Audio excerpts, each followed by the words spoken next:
ये है talks news network और आप देख रहे हैं पॉलिटॉक्स, राजनीति का कच्चा चिट्ठा।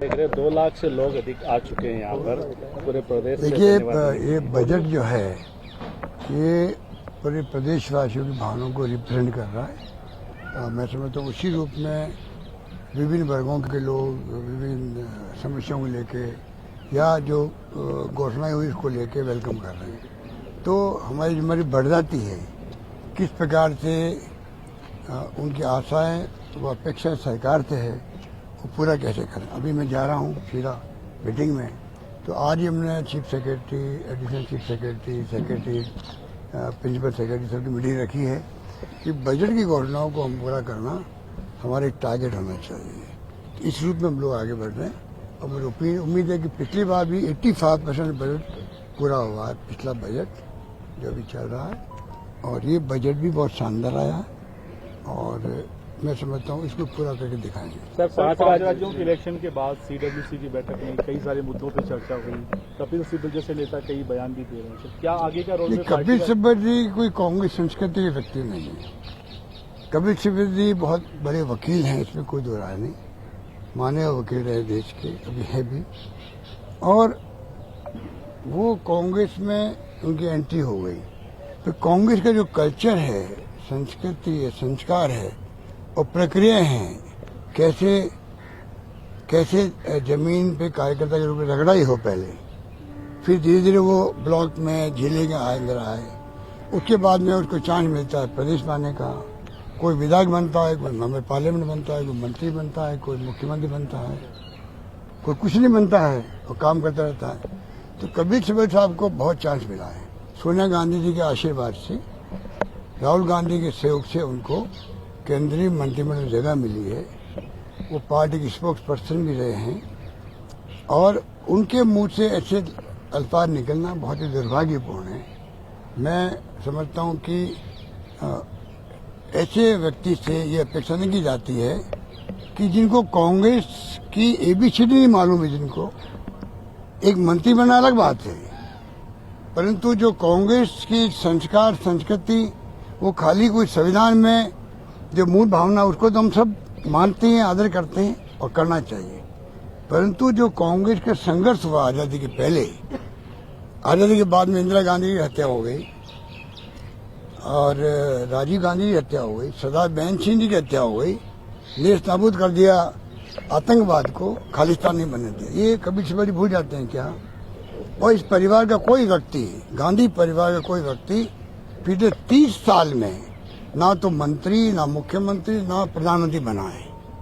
फिर भी देशवासी चाहते हैं, हर जाति, हर वर्ग, हर धर्म, हर भाषा बोलने वाले लोग, हर क्षेत्र के लोग, दक्षिण के हो या पूर्व के, पश्चिम के हो, उत्तर के हो, सब चाहते हैं कि अगर कांग्रेस को एकजुट रखना है तो गांधी परिवार के नेतृत्व में एकजुट रह सकती है। ये अगर विश्वास या क्रेडिबिलिटी उनकी बनी हुई है तो आज हर कांग्रेस उनके साथ में है। इनको कपिल सिब्बल जी के दिमाग में ये बातें क्यों आती है, इस प्रकार क्यों वो फ्रस्ट्रेशन बात करते हैं, मेरी समझ के परे हैं। उनसे मैं उम्मीद नहीं करता था जिस प्रकार की वो भाषा बोल रहे हैं, जिस प्रकार का उनका सोच है, मैं समझता हूँ दुर्भाग्यपूर्ण। आपने माना पंजाब में भी गलतियां हुई, तो कपिल सिब्बल जैसे कई मैनेजर नेता ऐसे लिए गए जो आज नासूर भी बने पार्टी के लिए। कपिल सिब्बल जी तो लिए गए, उनको चांस भी मिला है। और पंजाब में मैंने कहा कि कुछ आपस में लड़ाई नहीं होती, तो 17 के अंदर हम लोग जब थे, पंजाब के चेयरमैन था, मैं खुद था स्क्रीनिंग कमेटी का, उस वक्त में कांग्रेस एकजुट रही तो सरकार आ गई। इस बार एकजुट नहीं रही तो सरकार नहीं बनी, ये गलती हुई, इसलिए मैंने कहा उसको। सर, जो कांग्रेस का संगठन कमजोर हुआ है तो आम आदमी पार्टी को उस वैक्यूम को भरने में मदद मिली है। राजस्थान में भी वो संभावना। देखिए, कांग्रेस संगठन तो घर घर में घुसा हुआ है, वो कभी समाप्त हो ही नहीं सकता। इस समाप्त होने की जो बातें करते हैं वो खुद समाप्त हो जाएंगे, परंतु कांग्रेस तो इस देश के अंदर 135 साल के लगभग हो गए और अगली शताब्दी तक फिर रहेगी। कोई इसको खत्म नहीं कर सकता, क्योंकि कांग्रेस का DNA और देश का DNA एक है। सब धर्म, सब जाति, सब वर्गों को साथ लेके चलने का, सर्वधर्म संभाव का जो हम बात करते हैं बार बार। ठीक है, टेम्परेरी अभी हिंदुत्व की बात, ध्रुवीकरण की बात करके जो राजनीति कर रहे हैं, आसान काम है ये। मुश्किल काम हमारा वाला है, जिसमें इंदिरा गांधी की जान चली गई। मैंने कहा आपको, राजीव गांधी शहीद हो गए, बहन सिंह शहीद हो गए। मैंने क्यों कहा आपको? क्योंकि सेक्रीफाइस आज़ादी के पहले भी हुए हैं, आज़ादी के बाद भी हुए हैं, पर देश को एक अखंड रखा है। ये कांग्रेस का नाम है। ये जो प्रक्रिया या जो अप्रोच बनाए हुए हैं प्रधानमंत्री मोदी जी भी, अमित शाह जी, दो ही चेहरे हैं मेरे ख्याल से इस पार्टी में। ये अप्रोच खतरनाक अप्रोच है देश के लिए, खतरनाक अप्रोच है, बहुत खतरनाक है। इसको लोग समझ भी रहे हैं, पर उन्हें भय पैदा कर रखा है। कोई साहित्यकार, लेखक है या पत्रकार है, अगर आप असहमति व्यक्त कर दो, कोई लेख लिख दो आप इनके खिलाफ में, तो आप जेल जाओ। तो ये जिस देश में स्थिति बन जाए, उस देश के लिए कहना पड़ता है पता नहीं किस दिशा में देश जा रहा है, किस दिशा में जाएगा।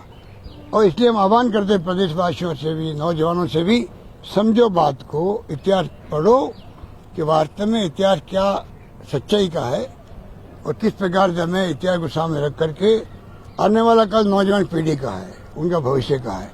हमें चिंता वो लगी हुई है, हमें चिंता वो लगी। आज देश के लोग भी चिंतित हैं। कांग्रेस जैसी पार्टी मजबूत बननी चाहिए इनका मुकाबला करने के लिए। और राहुल गांधी जिस प्रकार मुकाबला कर रहे हैं, अकेला मुकाबला कर रहा है, मोदी जी के खिलाफ बोल रहे हैं, उनकी नीतियों के, उनके कार्यक्रमों के खिलाफ बोल रहे हैं, तो कपिल सिब्बल जी ने क्या सोच रखा मेरी समझ के परे है। मैं समझता हूँ कि अभी ऐसे वक्त में जब आप चुनाव में हम लोग जीत नहीं पाए, तो ऐसे वक्त में तो पूरी तरह एकता दिखानी चाहिए थी। ऐसे वक्त में बोलते हैं, मैं समझता हूँ कि पार्टी के कार्यकर्ता, रैंक एंड फाइल कभी इसको लाइक नहीं करेगी। सर, आप कहते हैं कि वो हिंदुत्व के आधार पर चुनाव जीतते। ये है टॉक्स न्यूज नेटवर्क और आप देख रहे हैं पॉलिटॉक्स, राजनीति का कच्चा चिट्ठा।